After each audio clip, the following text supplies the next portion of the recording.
Bismillahirrahmanirrahim. Assalamualaikum warahmatullahi wabarakatuh. Baik, ya kembali lagi bersama saya di sini, masih di tempat yang sama, suasana yang sama, dan juga dengan orang yang sama, tetapi tentunya dengan pembahasan yang berbeda. Di sini kita akan ngobrol sedikit tentang umumnya riba lah. Jadi sebelumnya udah pasti kalian harus tahu dulu apa sih itu riba. Nah, jadi riba itu dia berarti menetapkan bunga ataupun melebihkan jumlah pinjaman. Kalau secara bahasa riba itu adalah ziyadah, yang artinya tambahan, ataupun dalam pengertian lain riba itu adalah tumbuh dan membesar. Jadi misalnya kita pinjam nih ke bank ataupun sama kawan ataupun sama siapalah, kita pinjam 2.000. Jadi nggak bisa kita balikin 2.000, jadi harus berlipat ganda. Jadi kita balikinnya 3.000 atau 2 kali lipat, atau bisa di 3.000 dia misalnya ya kayak perjanjian lah, bisa 3.000, 4.000. Intinya nggak akan totalnya nggak akan sama seperti berapa besar yang kayak kita pinjam. Jadi dia pasti akan bertambah. Udah pasti kayak pengertian lah.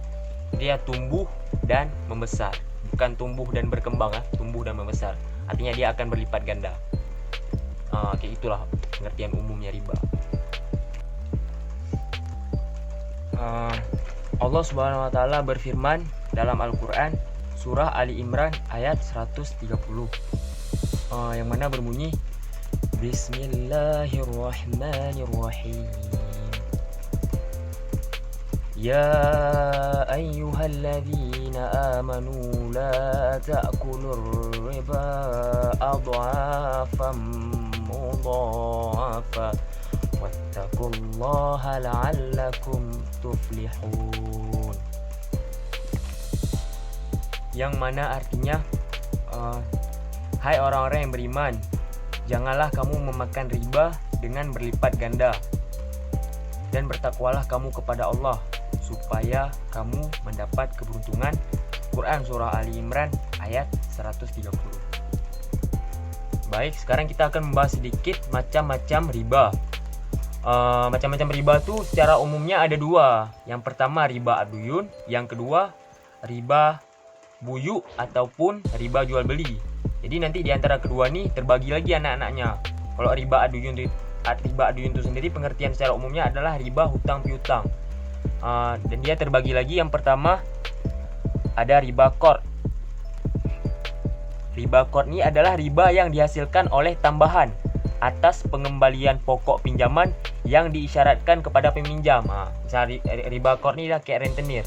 Misalnya kita pinjam 10 juta. Jadi ditetapin sama dia, nanti kalau balikinnya tambah 20%. Jadi naik, itu bukan 10 juta lagi kita harus balikin ke dia, harus berlipat ganda, naik yang harus kita balikin. Terus yang kedua ada riba jahiliyah. Riba jahiliyah ini adalah riba penambahan hutang lebih dari nilai pokok karena penerima hutang tidak mampu membayar hutangnya tepat pada waktunya. Jadi misalnya kita pinjam tanggal 6, kesepakatan balikinnya tanggal 12 lah. Tapi kita nggak sanggup bayar di tanggal 12, kita sanggup tanggal 15 ya misalnya. Jadi itu misalnya kita pinjam 10, nggak bisa lagi kita balikin 10. Jadi yang sesuai kesepakatan berapa misalnya udah lewat waktunya, kita balikinnya ke situ. Intinya nggak kayak kita pinjam lah. Terus ada riba buyu. Riba buyu ini tadi ya riba jual beli. Ya terbagi lagi. Yang pertama ada riba fadli. Riba fadli ini terjadi apabila ada tindakan jual beli atau pertukaran barang ribawi yang sejenis tapi berbeda takarannya atau kadarnya. Ini misalnya ada tukar barang emas dengan emas, tetapi karatnya berbeda, kadarnya itu berbeda. Yang satu emas 24 karat, yang satu 18 karat. Emang sama emas, tapi takarannya berbeda, jadi itu nggak boleh. Terus yang kedua ada ribayat. Ribayat ini adalah riba yang terjadi akibat jual beli barang ribawi maupun non ribawi disertai penundaan serah terima kedua barang yang ditukarkan atau penundaan terhadap penerimaan salah satunya. Nah, jadi misalnya ada penjual mobil misalnya dia jual mobil misalnya bayar tunai 90 juta, tapi kalau bayar nyicil 95 juta. Tapi dia nggak bilang, nggak ditekankan berapa jumlah transaksi sampai akhir semuanya. Jadi nggak jelas kayak itu abal-abal. Misalnya bayar tunai 90, bayar nyicil 95 juta, tapi nggak ditekankan sama dia berapa jumlah transaksi semuanya sampai akhir. Nah, kayak itu nggak boleh. Terus ada riba nasi'ah. Riba nasi'ah itu adalah riba yang terjadi akibat jual beli tempo. Di sini misalnya kan, contohnya kayak ini. Ada dua orang yang ingin bertukar emas 24 karat. Satu orang udah kasih emasnya nih, satu orang lagi bilang sebulan lagi, ataupun entah kapan-kapan lah dibilang kan. Nggak bisa kayak itu, karena emas dia setiap tahunnya bisa jadi naik, bisa jadi turun. Jadi pas tukar nanti harganya udah beda. Disitulah terletak ribanya, karena tempo waktunya berubah-ubah, juga harga emas yang tidak bisa ditetapkan per tahunnya ataupun ya kayak mana lah. Itu pengertian riba secara umum.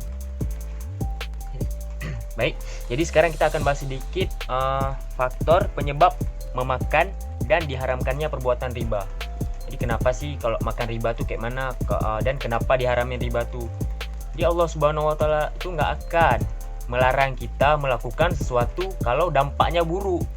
Jadi riba ini dampaknya udah pasti buruk. Misalnya baik, nggak mungkin Allah larang kita ngelakuin hal tersebut kan. Jadi kalau kita makan riba tuh efek kepada diri kita tuh nafsu dunia kepada harta benda.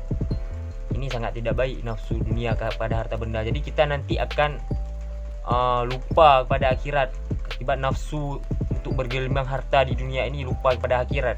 Jadi itu nggak baik ya. Selanjutnya ada serakah harta ya kayak gitu. Ketiga ada tidak pernah merasa bersyukur dengan apa yang telah Allah SWT berikan. Jadi kan misalnya riba ini kan mudah deh sistemnya. Misalnya kita kasih segini, dibalikinnya lebih besar. Jadi kita nggak pernah merasa cukup, nggak pernah merasa bersyukur kepada Allah apa yang udah ada. Jadi kita terus mau lebih itu kan. Jadi itu nggak boleh.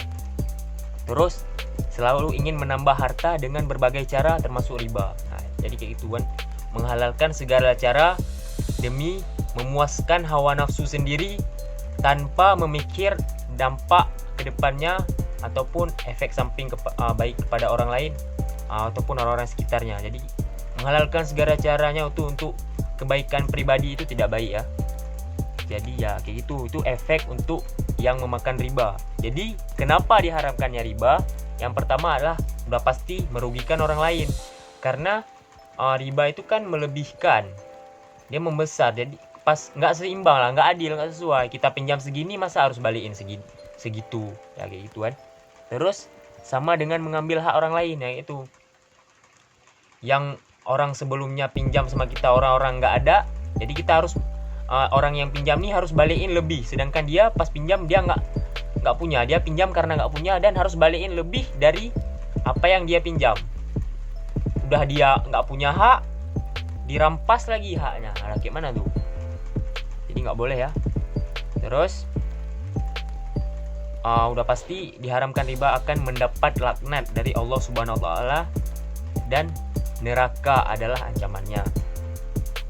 Dan riba ini termasuk perbuatan setan yang keji. Allah tidak menyukai apapun perbuatan setan, perbuatan yang keji. Dan riba ini adalah mendapatkan harta dengan cara yang batil. Cara yang batil adalah cara yang tidak baik. Maka jangan mencari keuntungan di riba ini, jangan.